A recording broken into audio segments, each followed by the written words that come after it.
अगर आप MPADPO की प्रिपरेशन कर रहे हैं तो आप बिल्कुल सही वीडियो पे आए हैं। फूड सेफ्टी स्टैंडर्ड एक्ट चल रहा है जिसका हमने सेक्शन 42 तक कवर कर लिया है। चैप्टर 7 कम्प्लीटली कवर हो चुका है। अब आज की वीडियो में हम चैप्टर 8 करेंगे जो कि डील करता है एनालिसिस ऑफ फूड से। चैप्टर 8 में हमें सेक्शन 43 टू सेक्शन 47 कवर करना है। चलिए स्टार्ट करते हैं आज का session. Section 43 deals with recognition and accreditation of laboratories, research institution and referral food laboratory. देखिए, सेक्शन 43 जो है फूड सेफ्टी एक्ट का पूरा सिस्टम तभी काम करेगा जब फूड सैंपल की टेस्टिंग रिलायबल और साइंटिफिक हो। इस सेक्शन का कोर फोकस है ट्रस्टेड लैब्स हो, साइंटिफिक टेस्टिंग हो और यूनिफॉर्म स्टैंडर्ड सेट हो। यहाँ पर एक वर्ड दिया गया है एक्रीडिएशन। एक्रीडिएशन का मतलब होता है कोई भी मान्यता प्राप्त, ठीक है। तो लैब्स, रिसर्च इंस्टीट्यूट और रेफरल फूड लेबोरेटरी का मान्यता प्राप्त करना, उनका रिकॉग्नाइज करना, ठीक है। सब सेक्शन 1 क्या बोल रहा है? द फूड अथॉरिटी में notify food laboratories and research institutions accredited by National Accreditation Board for Testing and Calibration laboratories or any other accreditation agency for the purpose of carrying out analysis of samples by the food analyst under this act. देखिए, food authority उन्हीं food laboratories और research institute को notify करेगी जो NABL, ये आपको याद रखना है, national accreditation board for testing and calibration laboratories, ठीक है। इसको बोलते हैं हम NABL, ठीक है। या किसी और रिकॉग्नाइज्ड एक्रीडिटेशन एजेंसी से एक्रेडिटेड हों, ठीक है। पर्पस क्या है? रैंडम या फिर अनरिलायबल लैब से टेस्टिंग ना हो, रिपोर्ट्स कोर्ट वर्दी और साइंटिफिकली वैलिड हो, ठीक है। क्योंकि जब हम किसी भी फूड को उसका एनालिसिस करवा रहे हैं, किसी भी फूड की हम टेस्टिंग करवा रहे हैं, तो ये भी हमें मेक श्योर करना होगा कि जिस लैब में उसकी टेस्टिंग हो रही है उसकी जो रिपोर्ट्स हैं वो रिलायबल हैं या नहीं, ट्रस्टवर्दी हैं या नहीं, ठीक है। तो इसके लिए कि जो भी रिपोर्ट्स हमें आए, ठीक है, वो साइंटिफिकली करेक्ट हों, ट्रस्टेड हों और यूनिफॉर्म स्टैंडर्ड्स पे काम करती हों, तो इसके लिए फूड अथॉरिटी जो है वो नोटिफाई कर सकती है फूड लेबोरेटरीज़ को और रिसर्च इंस्टीट्यूशंस को जो कि एक्रेडिटेड किए गए हैं NABL के द्वारा या फिर किसी अदर एक्रेडिटेशन एजेंसी के द्वारा, जो इस एक्ट के अंतर्गत फूड एनालिस्ट के द्वारा सैंपल के एनालिसिस के पर्पस के लिए कैरी आउट किया जाएगा। सब सेक्शन 2, तो सिंपल सी बात है कि हर लैब फूड सैंपल टेस्ट नहीं कर सकती, सिर्फ वही लैब टेस्ट करेगी जिसे फूड अथॉरिटी ने नोटिफाई किया हो, और जो फूड एनालिस्ट है वो सिर्फ नोटिफाइड और एक्रेडिटेड लेबोरेटरी में ही सैंपल भेज सकता है। अब देखेंगे subsection 2। The food authority shall establish or recognise by notification one or more referral food laboratory or laboratories to carry out the functions interested to the referral food laboratory by this act or any rules and regulations made thereunder. Subsection 2 बोल रहा है कि food authority खुद establish करेगी। कौन establish करेगी? Food authority खुद establish करेगी या फिर पहले से एग्जिस्टिंग लैब को रिकॉग्नाइज करेगी, जिसे कहा जाएगा referral food laboratory. Referral food laboratory का क्या रोल होगा? डिस्प्यूटेड केस में फाइनल टेस्टिंग, कंफर्मेटरी एनालिसिस, जब डिफरेंट लैब रिपोर्ट्स में कॉन्फ्लिक्ट हो तो ये फाइनल अथॉरिटी होती है टेस्टिंग के मामले में। फॉर एग्जाम्पल, एक लैब बोलती है फूड अनसेफ है, दूसरी बोलती है सेफ है, तो सैंपल रेफरल फूड लेबोरेटरी में भेजा जाएगा, ठीक है। तो कौन इस्टेब्लिश करेगी? फूड अथॉरिटी इस्टेब्लिश करेगी। किसको? एक या एक से ज़्यादा रेफरल फूड लेबोरेटरी को। Sub section 3, the food authority may frame regulations specifying. Food authority को पावर दी गई है कि वो डिटेल्ड रेगुलेशंस बनाए। 3 क्लॉजेस दिए गए हैं। The functions of food laboratory and referral food laboratory and the local area or areas within which such functions may be carried out. अब सबसेक्शन 3 में दी गई है रेगुलेशन बनाने की पावर। अब अथॉरिटी को प्रॉपर सिस्टम चलाने के लिए पावर दी गई है। फंक्शंस और यूरिसडिक्शन, क्लॉज ए बात कर रहा है। फूड अथॉरिटी डिसाइड करेगी फूड लैब क्या क्या काम करेगी, रेफरल लैब क्या क्या काम करेगी और कौन सा लैब किस एरिया में सैंपल टेस्ट करेगी। इससे ओवरलैप और कंफ्यूजन नहीं होता। Clause B, the procedure for submission to the said laboratory of samples of article of food for analysis or test, the forms of laboratory's report thereon and the fees payable in respect of such reports and यहाँ regulation में fix होगा sample कैसे submit होगा, report किस format में होगी, fees कितनी होगी। ठीक है, साइंटिफिक प्रोसेस को यूनिफॉर्म और ट्रांसपेरेंट बनाने के लिए प्रोसीजर फिक्स होता है। और क्लॉज सी बोल रहा है such other matters as may be necessary or expedient to enable the said laboratory to carry out its function effectively. इस क्लॉज का मतलब है कि जो भी चीज़ प्रैक्टिकल फंक्शनिंग के लिए ज़रूरी हो फूड अथॉरिटी उसके रूल्स बना सकती है। ठीक है, मतलब उनसे रिलेटेड मैटर्स से डील कर सकती है फूड अथॉरिटी। तो एक बार फिर से हम सेक्शन 43 देखेंगे। फूड सेफ्टी सिस्टम तभी स्ट्रांग होता है जब टेस्टिंग एक्यूरेट हो, इसलिए एक्ट इंश्योर करता है कि सिर्फ एक्रेडिटेड और नोटिफाइड लेबोरेटरीज ही फूड सैंपल एनालाइज करें।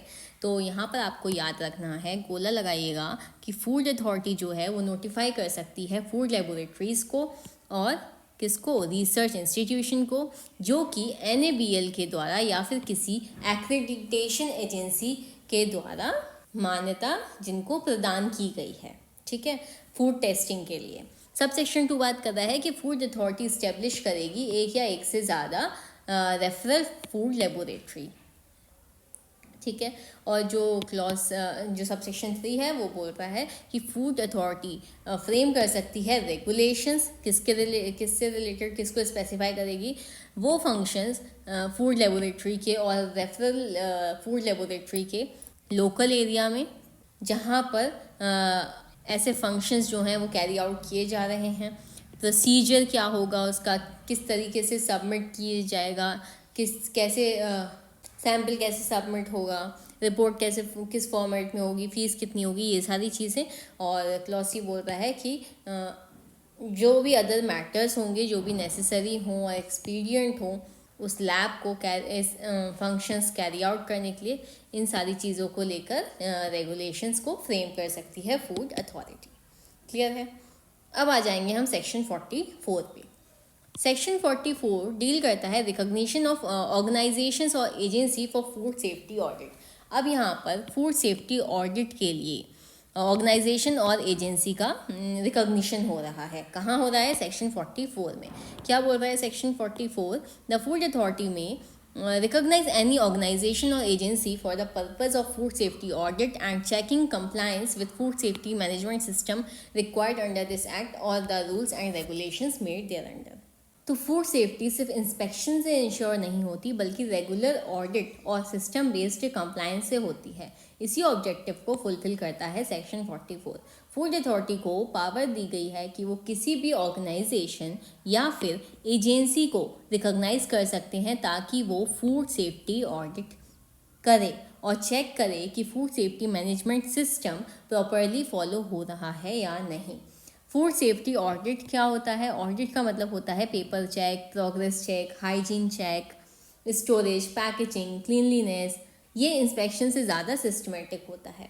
फॉर एग्जांपल मान लीजिए कि एक बिस्किट फैक्ट्री है, ठीक है।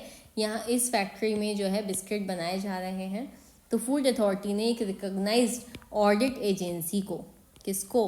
ऑडिट एजेंसी को अप्रूव किया। वो एजेंसी फैक्ट्री का hygiene, raw material, storage, employ practices check करेगी और रिपोर्ट देगी। रिकॉग्निशन कौन करती है? फूड अथॉरिटी करती है। ये हमें यहाँ पर याद रखना है। ऑडिट एजेंसीज प्राइवेट या पब्लिक हो सकती है। ऑडिट का पर्पस क्या है? कंप्लायंस चेक करना।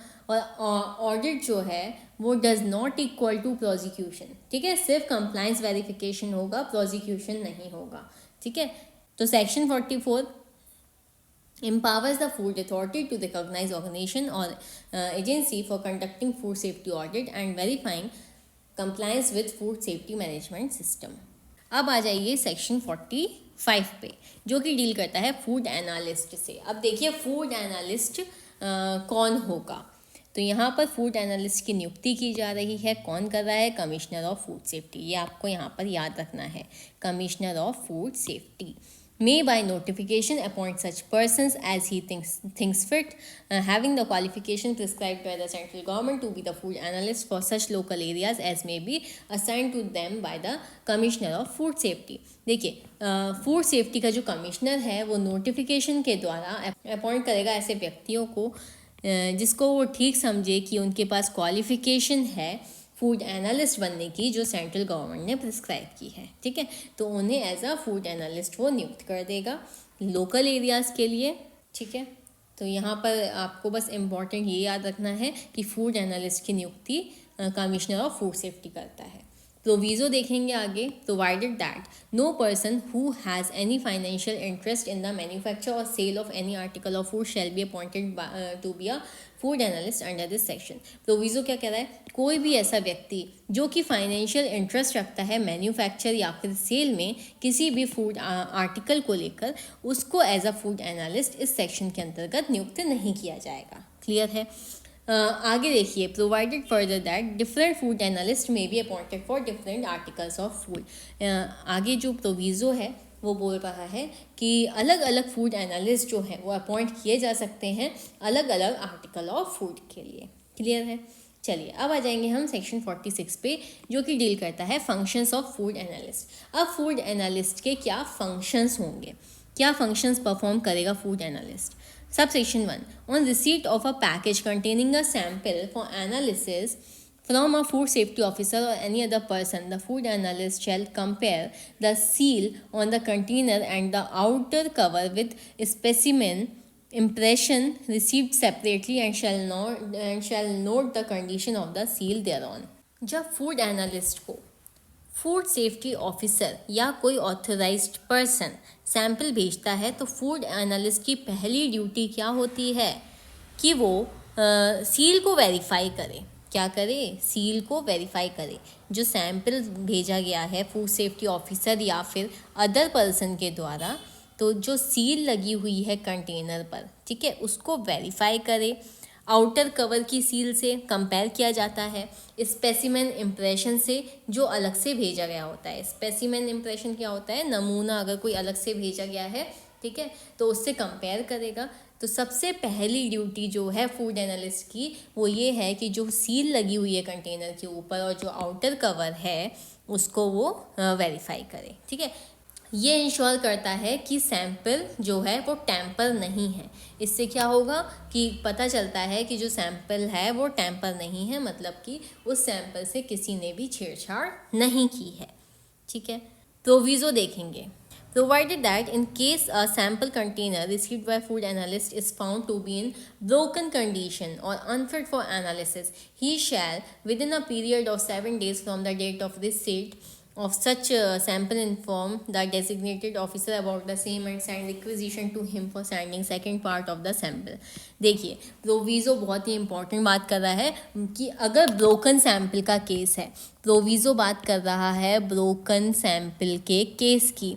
ठीक है, अगर जो सैंपल आया फूड एनालिस्ट के पास, ठीक है, वो ब्रोकन है, अगर उसका कंटेनर ब्रोकन है या एनालिसिस करने के लायक नहीं है, तो फूड एनालिस्ट जो है वो 7 दिन के अंदर, जिस दिन उसको सैंपल प्राप्त हुआ उस दिन से 7 दिन के अंदर किसको इन्फॉर्म करेगा? डेजिग्नेटेड ऑफिसर को इन्फॉर्म करेगा और सेकंड पार्ट ऑफ सैंपल भेजने की रिक्विजिशन करेगा, रिक्वेस्ट करेगा। ठीक है, अब देखिए सबसेक्शन 2 क्या बोल रहा है। The food analyst shall cause to be analyzed such sample of article of food as may be sent to him by food safety officer or by any other person authorized under this act। Subsection 2 बोल रहा है कि food analyst का core function है जो भी food sample उसके पास आए, चाहे उसको फूड सेफ्टी ऑफिसर के द्वारा भेजा जाए, चाहे वो या फिर एक्ट के अंतर्गत किसी ऑथराइज्ड पर्सन के द्वारा भेजा जाए, उसका एनालिसिस करना मैंडेटरी है। तो यहाँ पर आप लिख लीजिए मैंडेटरी है। क्या मैंडेटरी है? सैंपल को एनालिसिस करना मैंडेटरी है। ठीक है।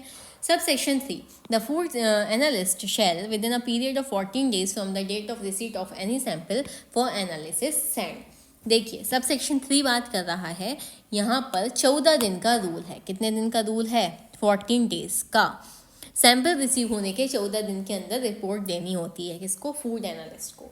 किससे देगा रिपोर्ट? यहाँ पर 2 क्लॉजेस दिए गए हैं।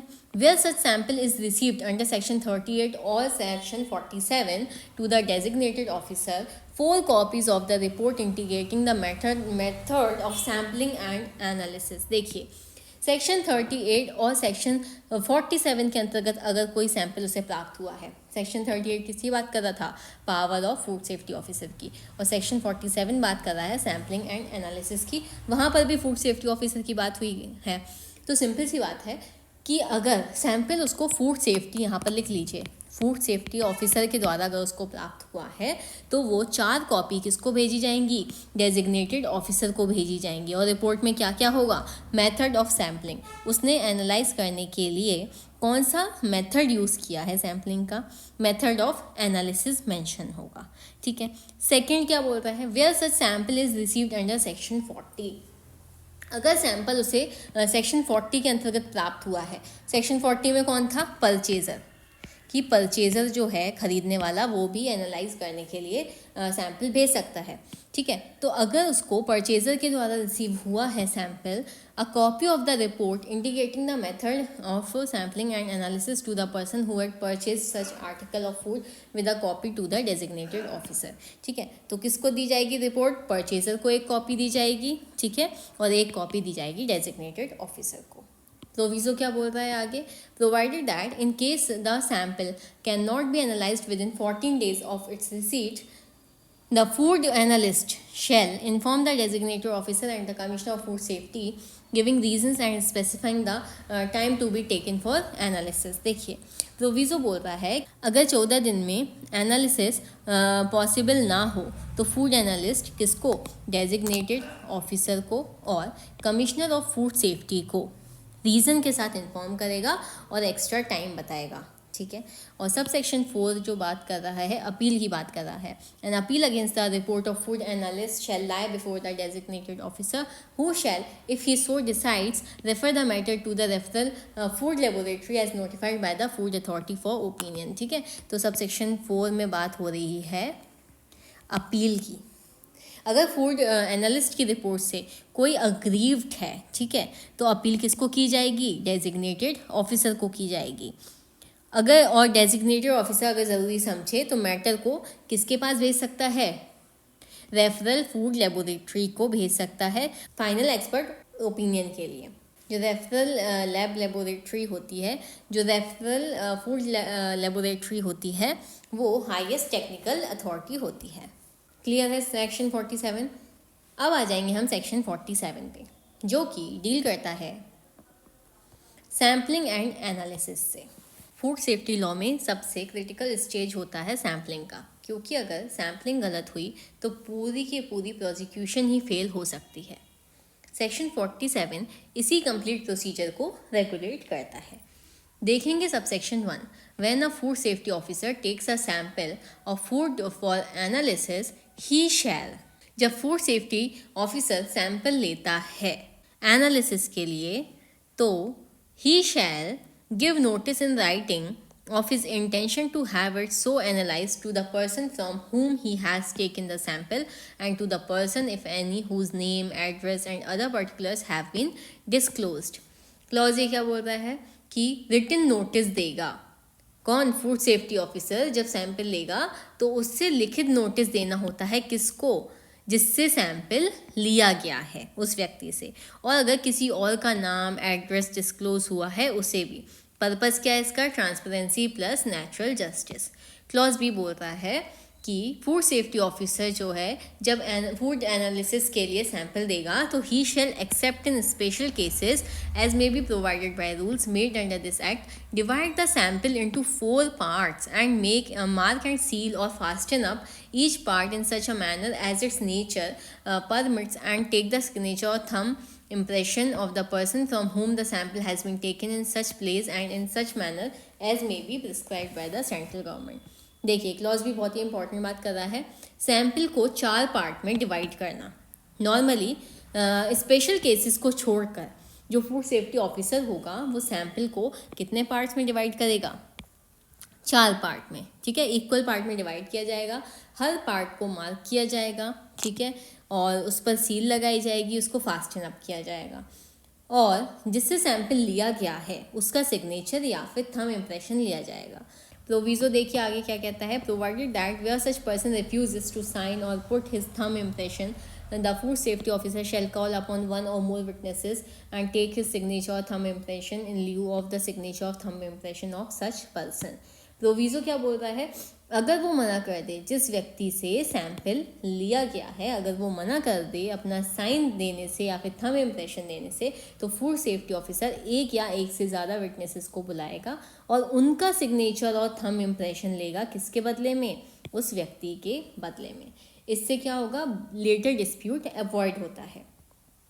अब देखिए clause C, send one of the part for analysis to the food analyst under intimation to the designated officer. अब जो 4 पार्ट्स हैं उनका यूज़ कैसे होगा? तो जो एक पार्ट है, ठीक है, एक पार्ट वो किसको भेज देगा? सैंपल को जब उसने 4 पार्ट में डिवाइड किया तो एक पार्ट वो किसको भेज देगा? फूड एनालिस्ट को, ठीक है, एनालिसिस के लिए, ठीक है, डेजिग्नेटेड ऑफिसर को इंटीमेशन के साथ, ठीक है। Second, send 2 parts to the designated officer for keeping these in safe custody. 2 part किसको भेज रहा है? उनमें से 2 पार्ट वो है किसको भेज रहा है? डेजिग्नेटेड ऑफिसर को भेजेगा सेफ कस्टडी के लिए। और तीसरा क्या है? Send the remaining part for analysis to an accredited laboratory if so requested by the food business operator under intimation to the designated officer. और जो लास्ट रिमेनिंग पार्ट बचा है सैंपल का वो किसको भेजेगा? एक्रेडिटेड लेबोरेटरी को भेजेगा। सिर्फ तब भेजेगा जब फूड बिजनेस ऑपरेटर रिक्वेस्ट करे और किसकी सूचना किसको देगा? सूचना डेजिग्नेटेड ऑफिसर को देगा। प्रोविजो क्या बोल रहा है अब इसका? Provided that if the test reports received under sub clause 1 और sub clause 3 are found to be at variance then the designated officer shall send 1 part of the sample kept in his custody to referral laboratory for analysis whose decision thereon shall be final. अब देखिए ये जो proviso है बात कर रहा है conflicting reports की, ठीक है। अगर जो उसने सैंपल भेजे, ठीक है, एक फूड एनालिस्ट को, ठीक है, यहाँ पर क्लॉज 1 में और क्लॉज 3 में लैब में, और दोनों की जो रिपोर्ट्स हैं वो अलग अलग हुई, उनकी रिपोर्ट में डिफरेंट हुआ, कॉन्फ्लिक्टिंग रिपोर्ट्स हुई, तो क्या होगा? डेजिग्नेटेड ऑफिसर, जो उस डेजिग्नेटेड ऑफिसर के पास 2 पार्ट थे उनमें से एक पार्ट किसको भेजेगा?